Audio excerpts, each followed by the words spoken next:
안녕하세요, 여러분. 오늘도 저희 채널을 찾아주셔서 정말 감사합니다.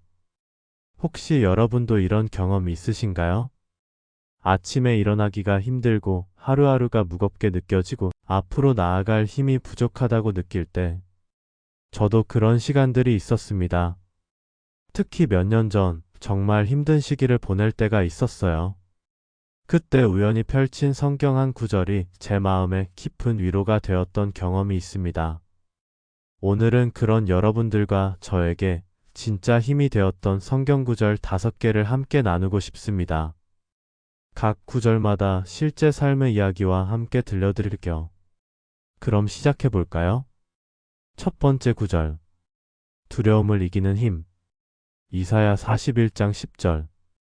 두려워하지 말라, 내가 너와 함께 함이라. 놀라지 말라, 나는 내 하나님이 됨이라. 내가 너를 굳세게 하리라. 참으로 너를 도와주리라. 참으로 나의 의로운 오른손으로 너를 붙들리라. 이 구절과 관련된 이야기를 하나 들려드릴게요. 작년에 제 친구 민수가 갑자기 회사에서 구조조정을 당했습니다. 15년 동안 다닌 회사에서 하루아침에 짐을 싸야 했죠. 40대 중반, 두 아이의 아빠인 그에게는 정말 큰 충격이었습니다. 처음 몇 주는 정말 힘들어했어요. 밤잠을 못 이루고 미래에 대한 불안감에 떨고 있었죠. 이 나이에 다시 취업이 될까?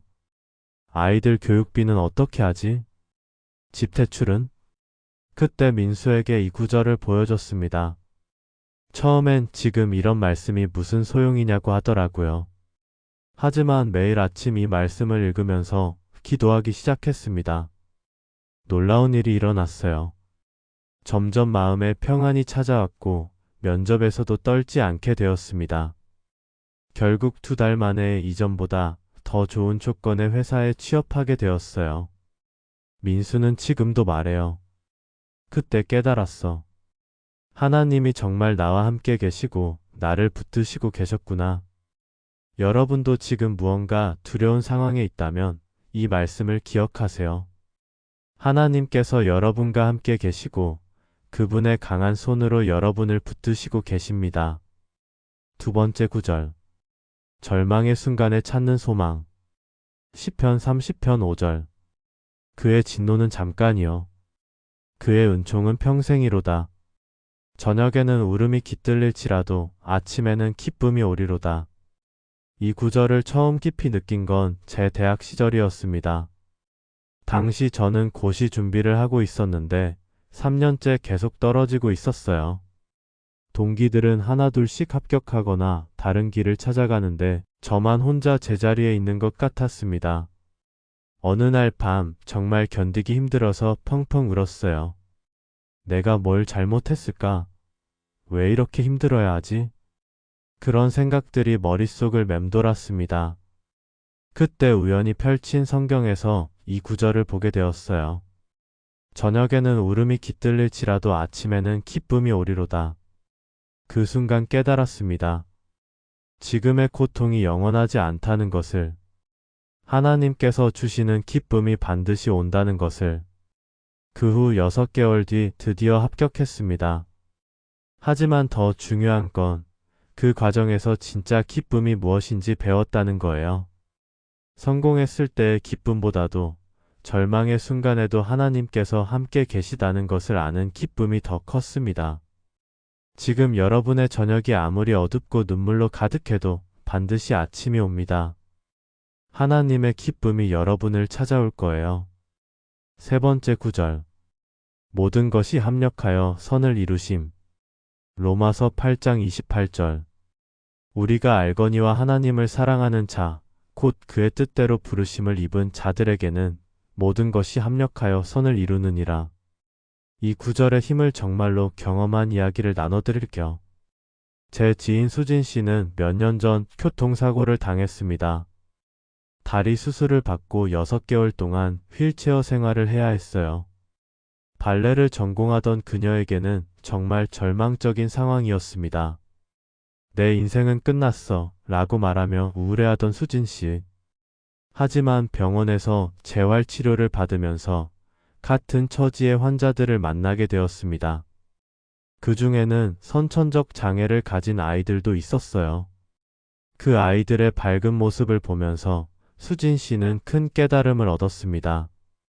그리고 이로마서 말씀이 마음에 와닿기 시작했어요. 수진 씨는 회복 후 장애인 무용단을 만들었습니다. 자신의 경험을 바탕으로 장애를 가진 이들에게 춤을 가르치기 시작한 거죠. 지금은 전국적으로 유명한 무용단이 되었고 수많은 사람들에게 희망을 주고 있습니다. 수진 씨는 말해요. 그 사고가 없었다면 이런 의미 있는 일을 할 수 있었을까?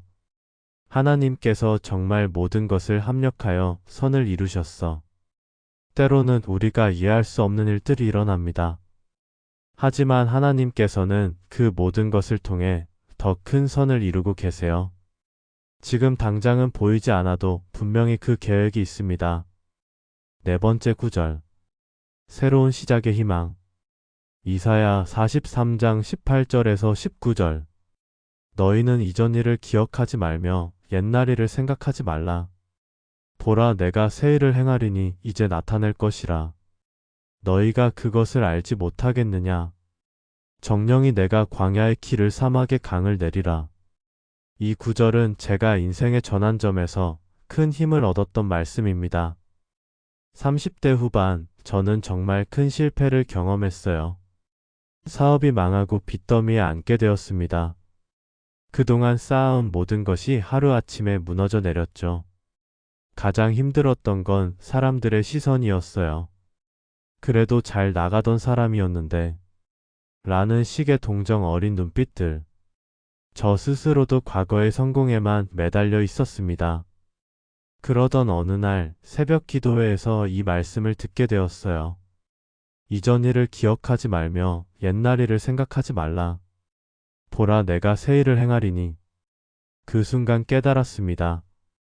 하나님께서는 제 과거의 실패나 성공에 매이지 않으시고 지금 여기서 새로운 일을 시작하려고 하신다는 것을. 그 후부터 완전히 새로운 마음으로 시작했어요. 작은 일부터 차근차근.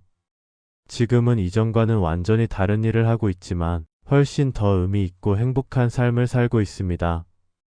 과거의 상처나 실패 때문에 앞으로 나아가지 못하고 계신가요? 하나님께서는 지금 여러분의 광야의 새로운 길을, 사막의 강을 내리려고 하십니다. 새로운 시작을 두려워하지 마세요.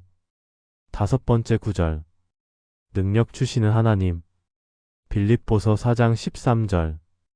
내게 능력 주시는 자 안에서 내가 모든 것을 할 수 있느니라. 마지막 구절과 함께 나눌 이야기는 제 어머니에 관한 것입니다. 어머니는 50세에 갑자기 남편을 잃으셨어요. 저희 아버지가 심장마비로 돌아가신 거죠. 고등학생이던 저와 중학생 동생을 혼자 키워야 하는 상황이 되었습니다. 어머니는 그때까지 전업주부셨어요. 사회 경험도 없고 특별한 기술도 없으셨죠. 하지만 포기하지 않으셨습니다. 매일 새벽마다 이 빌립보서 말씀을 읽으며 기도하셨어요. 내게 능력 주시는 자 안에서 내가 모든 것을 할 수 있다 고 고백하시면서 어머니는 낮에는 식당에서 일하시고 저녁에는 야간 대학에 다니셨습니다. 50세에 다시 공부를 시작하신 거죠.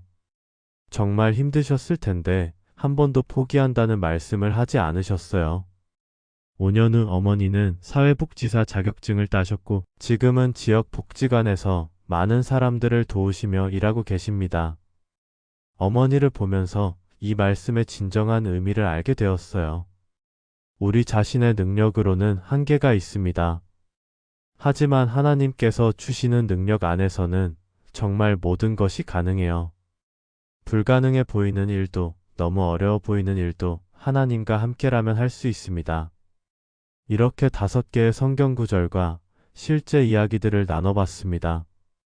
정리해보면 두려울 때는 하나님이 함께 계심을 기억하세요. 절망의 순간에도 반드시 기쁨의 아침이 옵니다.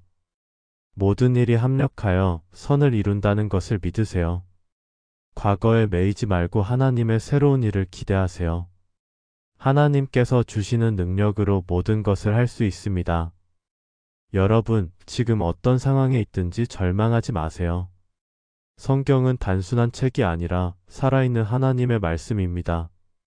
이 말씀들이 여러분의 삶에 실제적인 힘과 위로가 되기를 진심으로 바랍니다. 오늘 영상이 도움이 되셨다면 구독과 좋아요 부탁드려요. 그럼 오늘도 하나님의 사랑 안에서 행복한 하루 보내세요.